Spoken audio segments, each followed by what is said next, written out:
আবু বকর সিদ্দিক রাদিয়াল্লাহু তাআলা আনহু দিনের দাওয়াত দেয় আর নিজের তহবিল থেকে টাকাগুলো খরচ হয়, দিনের দাওয়াত দেয় তার হাতের তহবিল থেকে টাকাগুলো খরচ হয়।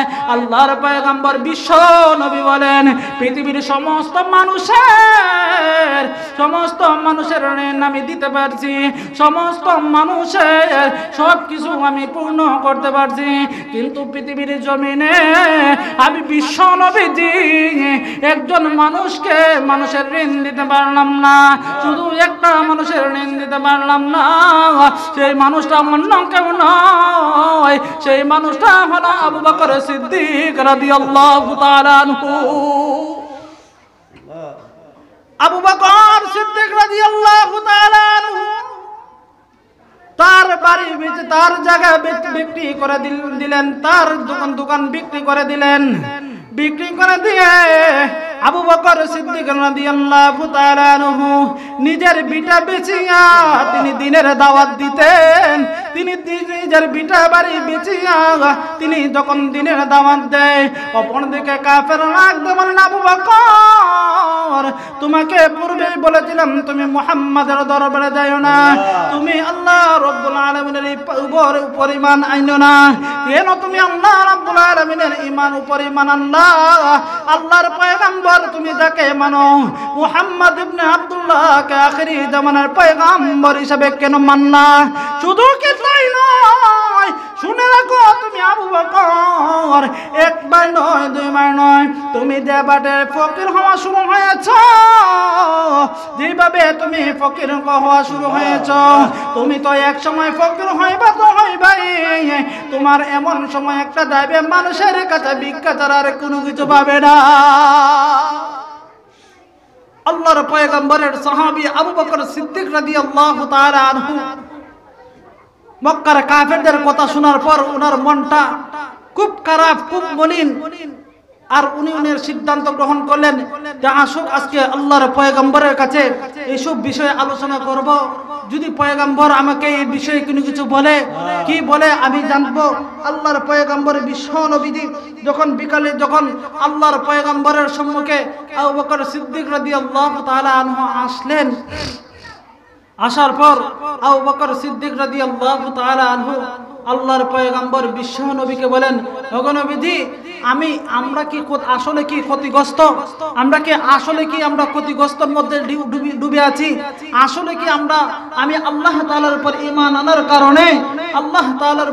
আনার কারণে আপনাকে আখিরি জামানার নবী হিসাবে মানার কারণে আসলে কি আমি কি ক্ষতিগ্রস্তের মধ্যে আছি নাকি দিনের মধ্যে ডুবে আছি? ওগো নবীজি আপনি আমাকে একটা পরামর্শ দেন, আপনি আমাকে বলেন আমি আমার হালত এরকম অবস্থায় দিন যাইতেছে, আমাকে তো দেখে দেখে মক্কার কাফের বেঈমানেরা আমাকে দেখে শুধু তুলহল করে, আমাকে দেখে শুধু তারা ঠাট্টা মস্কারি করে।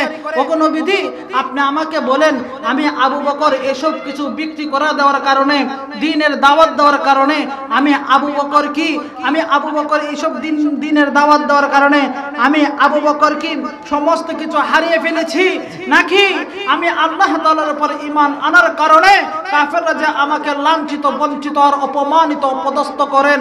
ওগো নবীজি আপনি বলেন না, আপনি আমাকে সান্ত্বনা দেন। আমি কি এই জমিনের মধ্যে এতগুলো সম্পদ বিলিয়ে দেওয়ার পর আমি কি জিতে আসছি, নাকি আমি লস হয়ে গেছে? আল্লাহর পয়গম্বর আবু বকর সিদ্দিক রাদিয়াল্লাহু তাআলা আনহুকে সান্ত্বনা দেন, ও আবু বকর শুনো, মক্কার কাফের বেঈমানেরা তারা জানে না, যে সম্পর্কে জানে না সে সম্পর্কে কথা বলাটাও ঠিক না। সুতরাং তারা আর মক্কাতুল মুকাররমায় তারা কাফের গোষ্ঠীরা তোমাকে যাই বলুক না কেন, আবু বকর তুমি ধৈর্য ধরো, কারণ ধৈর্যের ফল আল্লাহ তাআলা এক সময় তোমাকে দিয়ে দিবে।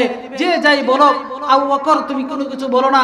আবু বকর সিদ্দিক রাদিয়াল্লাহু তাআলা আনহুকে যখন এরকম ভাবে যখন বলে, আবু বকর তুমি তো ক্ষতিগ্রস্তের মধ্যে আছো, আবু বকর সিদ্দিক রাদিয়াল্লাহু তাআলা আনহু বলেন, আমি ক্ষতিগ্রস্তের মধ্যে নয়, আমি আবু বকর ক্ষতিগ্রস্তের মধ্যে নয়, আমি আল্লাহ তাআলার উপর ঈমান আনার কারণে আমি আবু বকর জিতে গেছি, আর তোমরা ঈমান না আনার কারণে তোমরা ঠকে গেছো।